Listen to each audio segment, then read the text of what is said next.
Assalamualaikum warahmatullahi wabarakatuh. Waalaikumsalam warahmatullahi wabarakatuh. Baik, di sini saya selaku moderator akan memandu selama berjalannya presentasi dari kelompok kami, yaitu kelompok 8 yang terdiri atas Sinta N. Monoarfa, Intan Romadona, dengan Cindy Claudia. Untuk saudari Sinta Monoarfa dipersilahkan.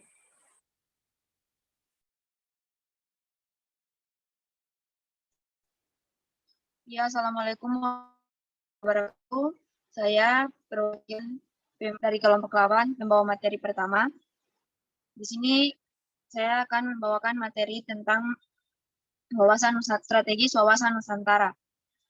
Pengertian wawasan Nusantara. Secara etimologi, kata wawasan Nusantara berasal dari dua suku kata, wawasan dan Nusantara. Wawasan berarti bahasa Jawa, yakni dari akar kata wawas, yang berarti pandangan, jauhan, penglihatan, atau tanggap indrawi. Setelah mendapat an menjadi wawasan, maka cara pandang, tinjau, atau cara lihat.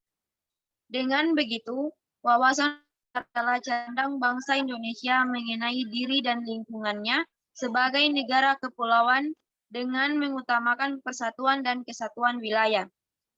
Menurut Kamus Besar Bahasa Indonesia atau KBBI, wawasan Nusantara diartikan sebagai pandangan atau anggapan bahwa Nusantara adalah kepulauan yang merupakan satu kesatuan termasuk semua laut dan selatnya. Lanjut. Strategis wawasan sebuah bangsa dalam menjalankan kehidupan bernegaranya tidak lepas dari pengaruh lingkungan sekitar. Hubungan antara keduanya yakni kehidupan yang berjalan dengan lingkungan sekitar merupakan proses timbal balik dari filosofi bangsa, ide, aspirasi, serta cita-cita yang telah tersusun. Menjalankan kehidupan berbangsa dan bernegara yang teratur memerlukan kerja antara masyarakat dan pemerintah. Dibutuhkan sebuah konsepsi dasar yang dapat menyatukan keduanya. Di Indonesia, konsepsi yang digunakan untuk menjamin kelangsungan jati diri bangsa dibangun dalam sebuah wawasan nasional. Lanjut. Konsepsi. Konsepsi yang disusun mengandung arti pandang dan tinjauan untuk mengetahui kehidupan berbangsa dan inspirasi berbangsa dan bernegara. Namun juga harus mampu memberikan inspirasi pada suatu bangsa agar bisa menyelesaikan berbagai hambatan yang ditimbulkan oleh lingkungan. Di dalam lingkungan yang strategik, dibutuhkan beberapa hal untuk mewujudkan aspirasi seperti tempat hidup, yakni bumi atau ruang di mana bangsa tersebut melangsungkan kegiatan sehari-harinya. Jiwa yang merupakan tekad dan semangat dari individu atau rakyatnya, serta lingkungan sekitar yang krusial. Wawasan nasional dapat disebut juga sebagai fenomena sosial kemasyarakatan dalam kehidupan berbangsa dan bernegara. Kultur. Kultur strategis Indonesia adalah pemikiran strategis yang disusun negara sebagai pusat dalam berpikir untuk memelihara kehidupan sosial dan identitas nasional. Kultur strategis menjadi unsur yang sangat penting dan wajib dimiliki oleh pertahanan negara. Dalam mewujudkan perjuangan tersebut, ada 3 faktor utama, yaitu ruang hidup yang ditempati oleh bangsa Indonesia atau kondisi geografis, jika maupun tekad kuat dari rakyatnya yang didasari oleh perjuangan senasib sebelum merdeka, dan terakhir adalah lingkungan sekitarnya yang menjadi pengaruh. Dengan ini, maka dapat dilakukan suatu studi komparatif. Perlu adanya hal yang mendukung agar tercapainya tujuan menjaga ketuhanan Indonesia. Dapat dikatakan hal tersebut adalah konsep wawasan Nusantara, ketahanan nasional, serta Hankamrata sebagai doktrin dasar dari pertahanan negara Indonesia. Selanjutnya saya kembalikan ke moderator.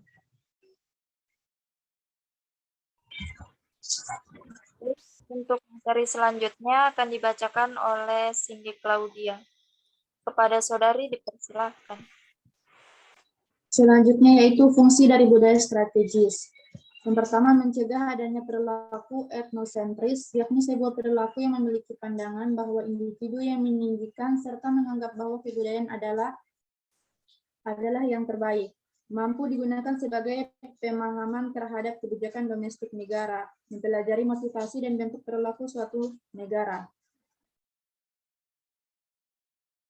Menurut Cinder, budaya strategis adalah kesatuan dari perilaku dan keyakinan dengan menetapkan parameter dari pandangan yang strategis. Hal ini dapat digunakan sebagai instrumen untuk melihat pengaplikasian budaya strategis di Indonesia. 5 parameter yang dapat digunakan, yaitu ideologi. Berbagai macam ideologi pernah hadir dan berkembang sebelum penggunaan ideologi Pancasila. Yang kedua, politik luar negeri. Indonesia menganut sistem politik yang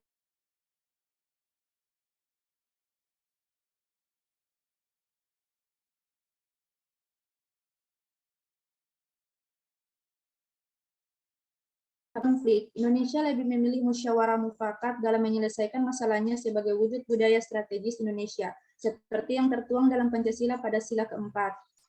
Yang keempat yaitu ekonomi.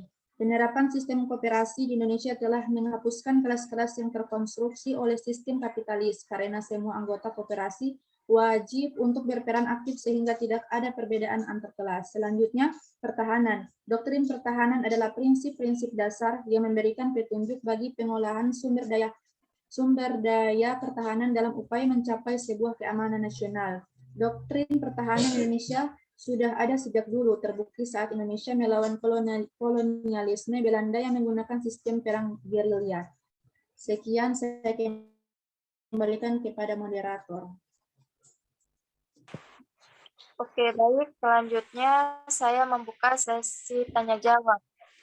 Kami membuka 2 pertanyaan dan untuk teman-teman yang ingin bertanya dipersilahkan. Saya ingin Ya, dipersilahkan.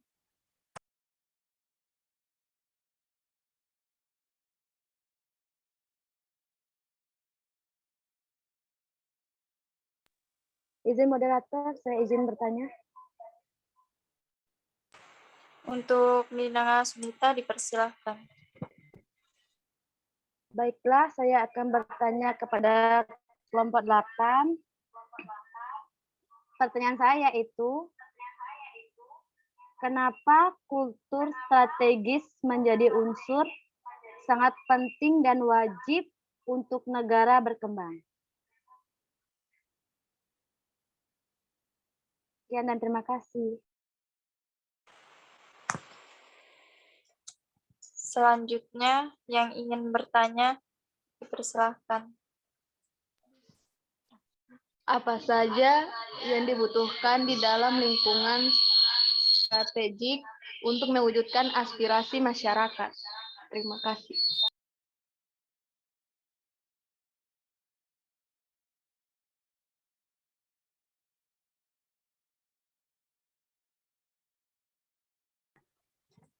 Baik, kepada teman-teman yang sudah bertanya,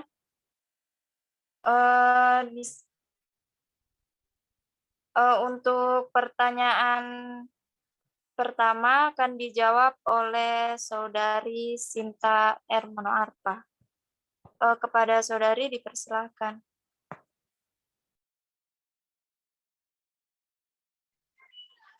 Ya, terima kasih. Saya akan menjawab pertanyaan dari Sunita, yaitu kenapa kultur strategis menjadi unsur sangat penting dari negara berkembang. Sangat penting karena untuk membantu mengupayakan sistem pertahanan negara dalam mewujudkan perjuangan.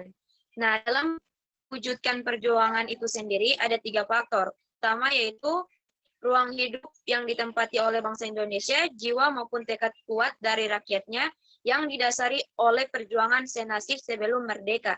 Dan yang terakhir yaitu lingkungan sekitar yang menjadi pengaruh.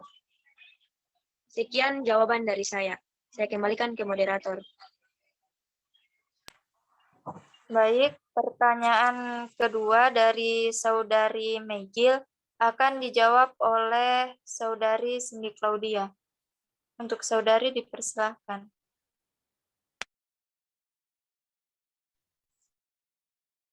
Baik, untuk pertanyaan kedua, yaitu apa saja yang dibutuhkan di dalam lingkungan strategik? Di dalam lingkungan yang strategik, dibutuhkan beberapa hal untuk mewujudkan aspirasi seperti tempat hidup, yakni bumi atau ruangan, di mana bangsa tersebut melangsungkan kegiatan sehari-harinya. Saya kembalikan kepada moderator. Baik, terima kasih. Untuk Saudari Megil dan Sunita bagaimana? Apakah sudah puas dengan jawaban atau Makasih, Ini saya sudah paham. Terima kasih. baik, terima kasih. Mungkin itu saja paparan materi dari kelompok kami. Saya akhiri. Wabillahi taufiq wal hidayah. Wassalamualaikum warahmatullahi wabarakatuh. Waalaikumsalam warahmatullahi wabarakatuh. Waalaikumsalam warahmatullahi wabarakatuh.